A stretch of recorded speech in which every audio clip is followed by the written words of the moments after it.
Go ahead. Okay, sorry. Okay, so I gave the same talk a few days ago, and I know I need to speed up a little bit, but I'll do my best to keep it in 10 minutes. I'm very happy to be in between the RDataFrame and the analysis description languages talks, because that's exactly where Bamboo fits. It's like an attempt to be close to the analysis description, but something scalable on top of our data frame. So let me start to try and define what the package is. So on the top, there's the links to the code and documentation. So it's an analysis framework based on our data frame written in Python, mostly 80% or more of the code. And it's being actively used in several CMS analyses nowadays that are all based on NanoEOD. So I should introduce NanoEOD a little bit. So it's a flat tree format for analysis that's centrally produced by CMS computing team. And it was introduced to make data analysis more efficient for large data sets. It's an order of magnitude smaller than the previous recommended analysis format. So it's limited information, but all the objects are there, all the events are there. So for many analyses, it's good enough.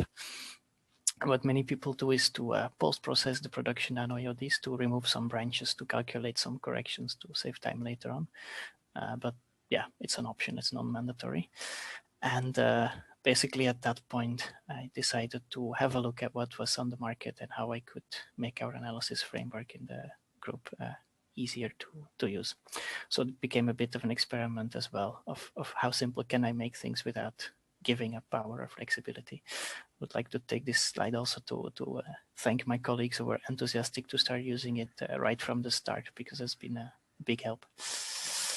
Okay, so depending on how you look at it, it's either a tool to build our data frame computation graphs that are JIT compiled, so rather fast, or an embedded domain-specific language for doing HEP data analysis. And the main design principle is to be transparent, like want to make things simple and compact, but the user should make all the choices. There's no hidden choices or assumptions, or as few as possible. But of course, there's this common and shared code for things that are often done in several analyses. And then, yeah, the goal is to make the analysis code itself as compact as possible, given the first constraint, and be as efficient as possible. I should still find time to do proper benchmarking, but the main goal is to have a good turnaround time on our local tier 2. So what does analysis code with Bamboo look like? I put a little example. So this one will take the muon collection from the NanoEOD, which is actually split in muon_pt, etc., branches, and apply some cuts, some CMS blessed ID, some isolation variable pt eta. So this is a very natural way to build up a list of selections, and then this can be used more or less as the branches they represent, even though this is declarative code that will build their data frame graph instead. So this line will make opposite sign combinations. This one will calculate the invariant mass of the leading two. This is a little bit more complicated. It will look for jets that are not close to any of the muons and pass a b-tagging requirement. So you can see that in 10 lines, you can build up a good fraction of an analysis in simple cases. So how is the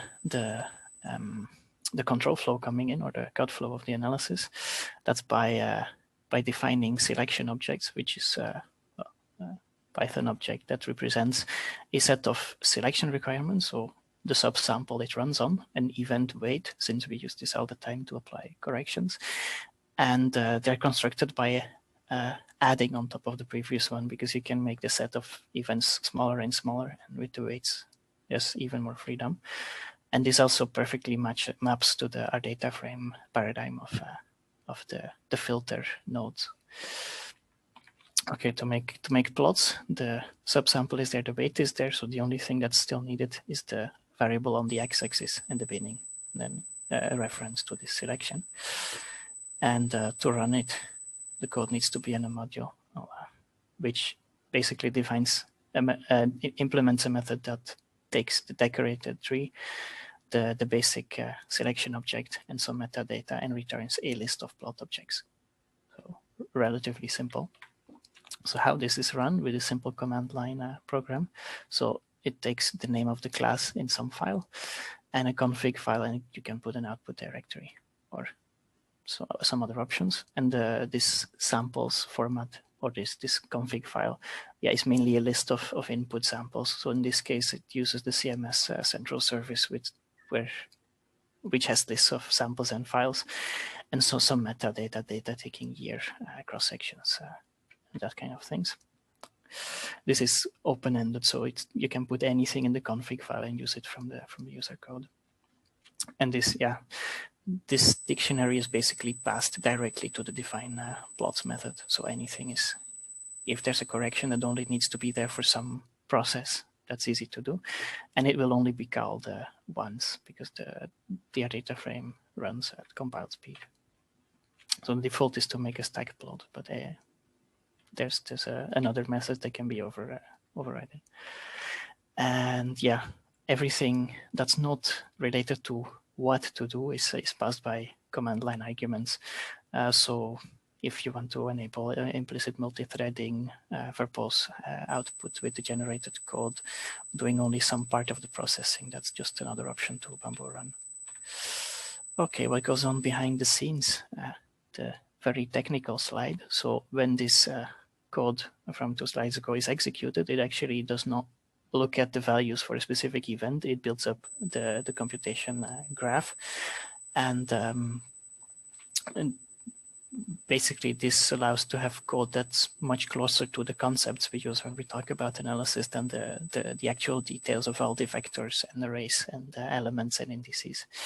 And these are then defined on demand as columns in the RDataFrame and used with components there. This is a bit of a heavy layer in between, but it has quite some advantages. One is you can use the C++ just-in-time compilation from Python.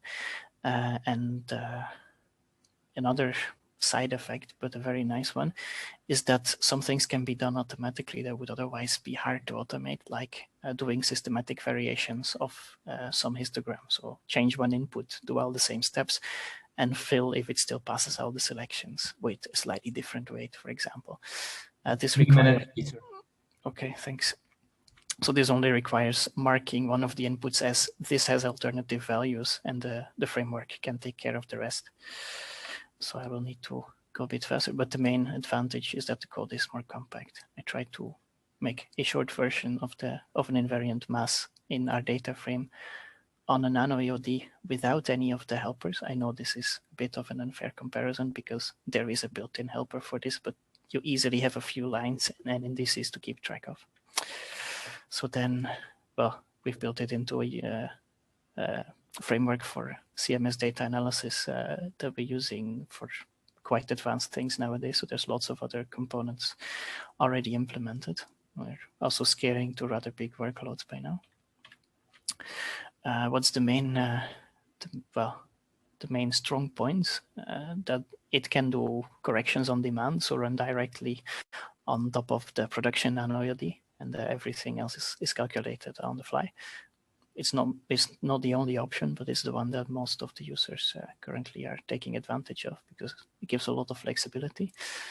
In the context of analysis preservation, having code that is compact, essentially a few files of Python code, a few config files that's the whole analysis, plus the commands that to put these together.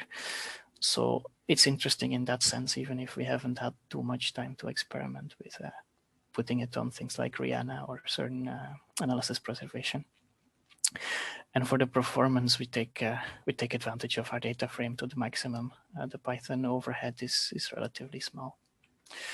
So concluding, I introduced the Bamboo an analysis framework based on our RDataFrame. And yeah, basically our RDataFrame helps to build simple code that is still very efficient. So we have a maximum flexibility in Python when building the graph, and then at runtime, the just-in-time compilation in our RDataFrame make things fast. Current status is complete enough for several CMS analyses, and there's a few more developments and things being added.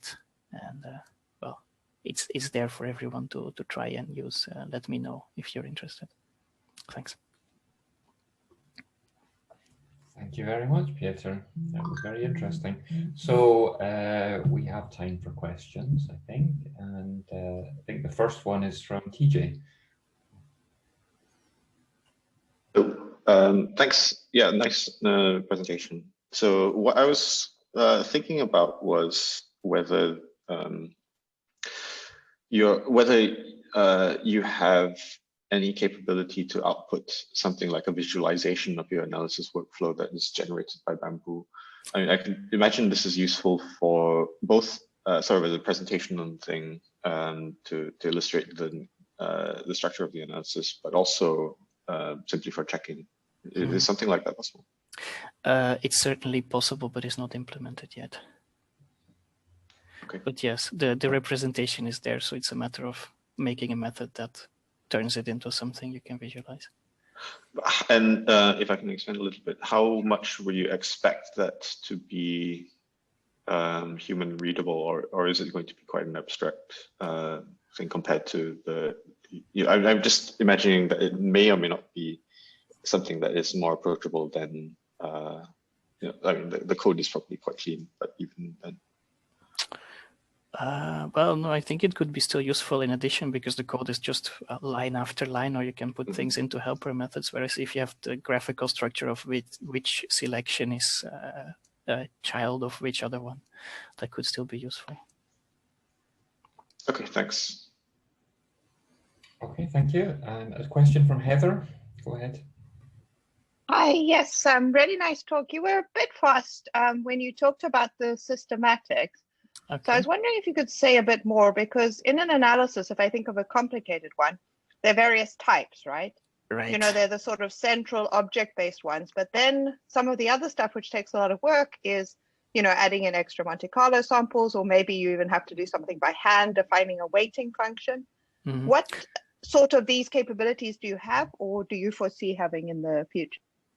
Okay, the ones that are there now are changing the event weight for a different value, which covers quite a lot of things actually, because that's the way we put in many object selection efficiency corrections in.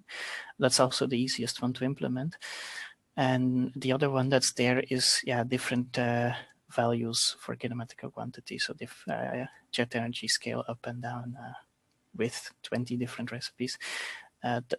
That's harder to implement. That's also there. Then changing Monte Carlo sample is a bit of a different nature than transforming the RDataFrame graph. Support for that is, I know someone tried it and has some code to do it, but I won't say that's super user-friendly already, but it's certainly possible. We just don't have a generic implementation of it yet. Thanks. Still have a few minutes more. Any more questions?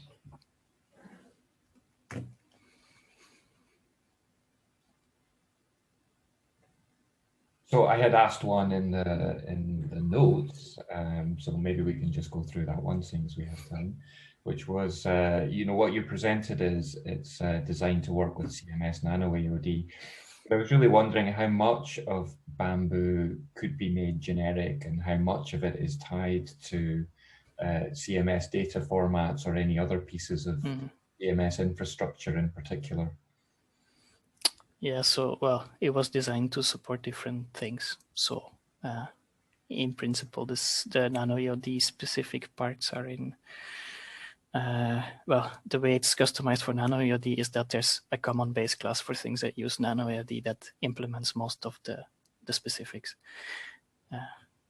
So it's for me, it's relatively easy to use it on a different format, but I need to document it better. Okay. Thanks. Okay, any other questions that people would like to pose?